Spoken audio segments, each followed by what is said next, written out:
Hi friends, good evening to all. ఈరోజు వీడియోలో ఒక చిన్న కాన్వర్జేషన్ ద్వారా ఇంగ్లీష్ నేర్చుకునే ప్రయత్నం చేద్దామండి. యాక్చువల్గా మనం ఇలా కాన్వర్జేషన్స్ ద్వారా ఇంగ్లీష్ నేర్చుకోవడం వల్ల ఇంగ్లీష్ ప్రాక్టికల్గా ఎలా మాట్లాడాలి అనేది మనకి అర్థమవుతుందండి. సో మనం డిఫరెంట్ సిచ్యువేషన్స్లో how to speak in English అనే విషయం మీద డైలీ ఒక కాన్వర్జేషన్ తీసుకుని దాని మీద ప్రాక్టీస్ చేద్దాం.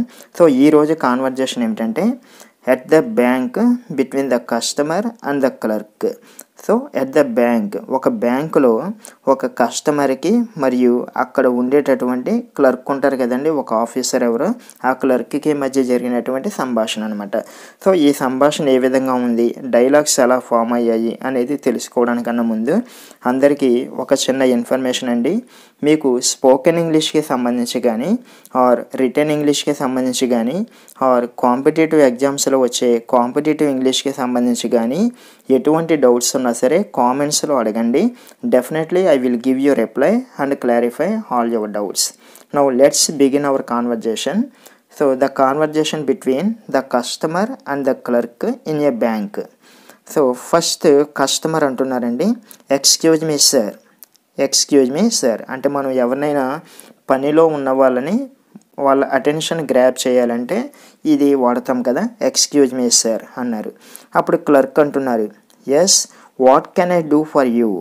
What can I do for you అంటే నేను మీకు ఏం చేయగలను లేదా నేను మీకు ఎలా సహాయపడగలను అంటారు కదండి, అదనమాట. So yes what can I do for you అన్నారు క్లర్క్. అప్పుడు కస్టమర్ అంటున్నారు, sir I would like to open an account in your bank. I would like to open an account in your bank అంటే నేను మీ బ్యాంకులో ఒక account open చేద్దామనుకుంటున్నాను. Okay, ఇక్కడ చూడండి, ఐ వుడ్ లైక్ టు అని ఒక ఎక్స్ప్రెషన్ వచ్చింది.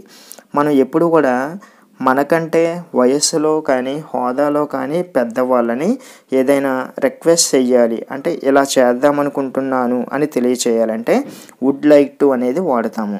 Okay, I would like to open an account అంటే నేను ఒక అకౌంట్ ఓపెన్ చేద్దామనుకుంటున్నానండి అన్నారనమాట.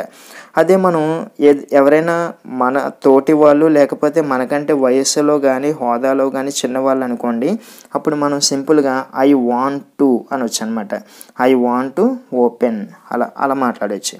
ఓకే, సో ఇక్కడ క్లర్క్ అంటే కొంచెం గౌరవనీయమైన వ్యక్తి కాబట్టి ఇక్కడ కస్టమర్ ఏమన్నారు, sir I would like to open an account in your bank అన్నారు. అప్పుడు క్లర్క్ అంటున్నారు, యు ఆర్ మోస్ట్ వెల్కమ్ అంటే మీకు స్వాగతము. Where do you live. ఒక లివ్ అంటే నివసించడము. వేర్ డూ యూ లివ్ మీరు ఎక్కడ నివసిస్తూ ఉంటారు అని అడిగారు. అప్పుడు కస్టమర్ అంటున్నారు, I live in Lakshminagar Srikakulam. Okay, నేను శ్రీకాకుళంలోని లక్ష్మీనగర్లో నివసిస్తూ ఉంటానండి అని చెప్పారనమాట.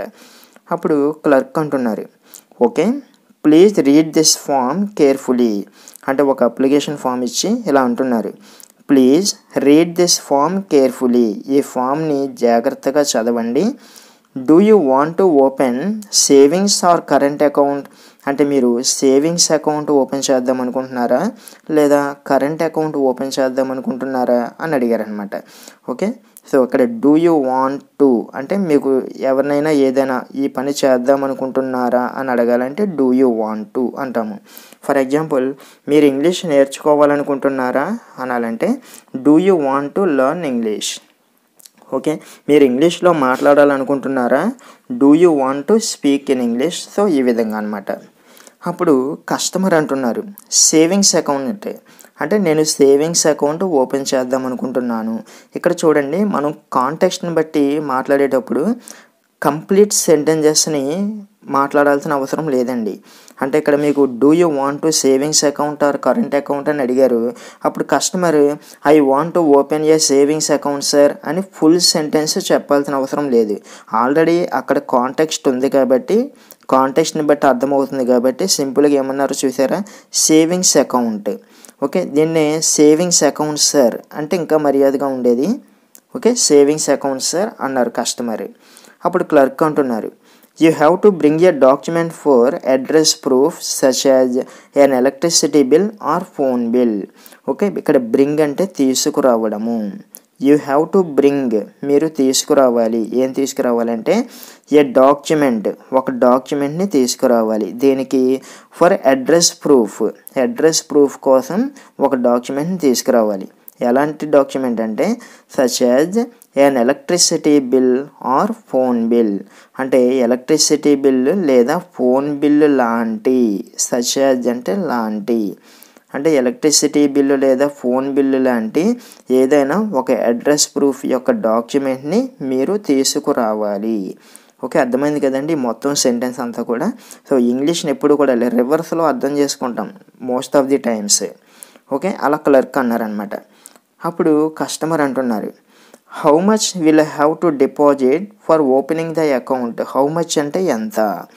Okay, how much will I have to deposit అంటే నేను ఎంత డిపాజిట్ చెయ్యాలి for opening the account, account open చేయడానికి, అంటే అకౌంట్ ఓపెన్ చేయడానికి నేను ఎంత డిపాజిట్ చేయాలండి అని ఈ కస్టమర్ అడిగారండి.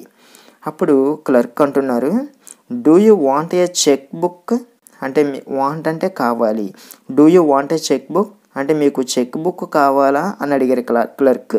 ఎందుకంటే చెక్ బుక్ కావాలి అంటే ఒక కాస్ట్ ఉంటుంది, అవసరం లేకుండా అకౌంట్ కావాలి అంటే కనుక ఒక కాస్ట్ ఉంటుంది అనమాట. సో అందుకే అడిగారు, మీకు చెక్ బుక్ కావాలా అని అడిగితే కస్టమర్ ఏమన్నారు, ఎస్ కావాలి అన్నారు. అప్పుడు క్లర్క్ అంటున్నారు, you have to open the account with 1000 rupees. Okay, అంటే మీరు 1000 రూపాయలతో అకౌంట్ ఓపెన్ చేయాలి. ఓకే, చెక్ బుక్ కావాలన్నారు కాబట్టి ఒకవేళ వద్దంటే కనుక అంతకన్నా తక్కువలోనే అయిపోతుంది అని ఇక్కడ మీనింగ్ అనమాట. సో మీరు 1000 రూపీస్తో అకౌంట్ ఓపెన్ చేయాలి. You will get the cheque book by post after 10 or 15 days. Okay, అంటే 10 లేదా 15 రోజుల తర్వాత మీ చెక్ బుక్ పోస్ట్లో వస్తుంది అని ఈ క్లర్క్ చెప్పారు. అప్పుడు కస్టమర్ అంటున్నారు, sir can I have an ATM card, can I have an ATM card అంటే నాకు ఏటీఎం కార్డు వస్తుందా, అంటే ఏటీఎం కార్డు ఇస్తారా అని అడిగారనమాట. అప్పుడు క్లర్క్ ఏమన్నారు, yes just tick at the relevant column, just tick at the relevant column అంటే relevant అంటే సంబంధించిన, కాలం అంటే మనం అప్లికేషన్స్ ఫిలప్ చేసేటప్పుడు మన డీటెయిల్స్ని రాయడానికి బాక్సెస్ కానీ లేకపోతే బ్లాంక్స్ కానీ ఇస్తారు కదండి, వాటిని కాలమ్స్ అంటారనమాట.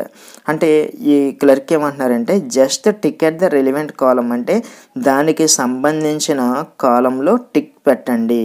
దేనికి సంబంధించిన కాలము అంటే మీకు ఏటీఎం కార్డు కావాలా వద్దా అని ఒక క్వశ్చన్ ఉంటుంది, ఒక కాలం ఉంటుంది అనమాట అప్లికేషన్ ఫామ్లో, అక్కడ మనం టిక్ పెట్టాలి. టిక్ పెడితే ఏటీఎం కార్డు వస్తుంది అనమాట. అది ఇక్కడ ఆయన చెప్పిన మీనింగ్. ఇంకా ఏమన్నారు, you will get it after 6 or 7 days by post. అలా చేస్తే మీకు మీరు అది పొందుతారు. అది ఇక్కడ ఇట్ అంటే అది అంటే ఏటీఎం కార్డ్ అనమాట వస్తుంది. ఎప్పుడు 6 or 7 days అంటే 6-7 రోజుల తర్వాత బై పోస్ట్ అంటే పోస్ట్లో వస్తుంది మీకు అని చెప్పారనమాట. అప్పుడు కస్టమర్ అంటున్నారు, sir how many photos will be required. How many అంటే ఎన్ని. Okay, how many photos will be required అంటే కావాలి, ఎన్ని ఫొటోస్ కావాలండి అని అడిగారు.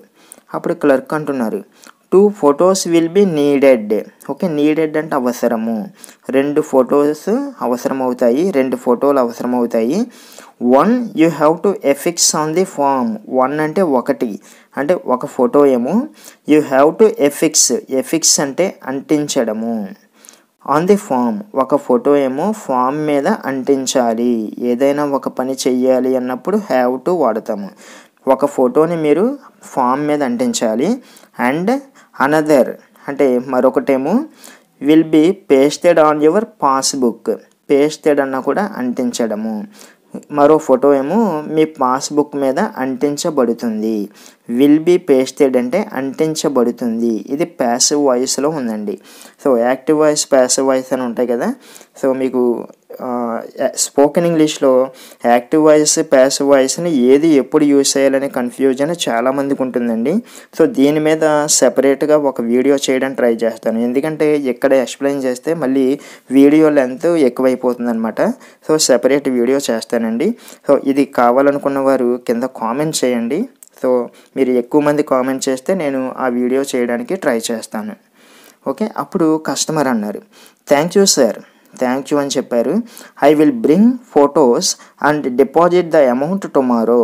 ఓకే, ఈ ఫొటోస్ రేపు తీసుకొచ్చి అమౌంట్ డిపాజిట్ చేస్తాను, రేపు డిపాజిట్ చేస్తాను అని చెప్పారనమాట. అప్పుడు క్లర్క్ ఇట్స్ ఓకే అన్నారు. So that's the end of the conversation. So friends, ఇది ఒక బ్యాంకులో వెళ్ళినప్పుడు మనం జనరల్గా మాట్లాడే కొన్ని మాటలు అనమాట. సో ఇలా మనం ఒక్కో కాన్వర్జేషన్ తీసుకుని డిఫరెంట్ సిచ్యువేషన్స్లో, అంటే ఒక బ్యాంకులో కానీ, ఒక హాస్పిటల్లో కానీ, ఒక మార్కెట్లో కానీ, లేకపోతే కాలేజీలో కానీ ఏ విధంగా మాట్లాడాలి అనేది ఒక్కో కాన్వర్జేషన్లో ఒక్కో టాపిక్ తీసుకుని ఒక వీడియోలో ప్రాక్టీస్ చేద్దాము. సో మీరు ఈ వీడియోస్ అన్నీ కూడా రెగ్యులర్గా ఫాలో అవ్వండి.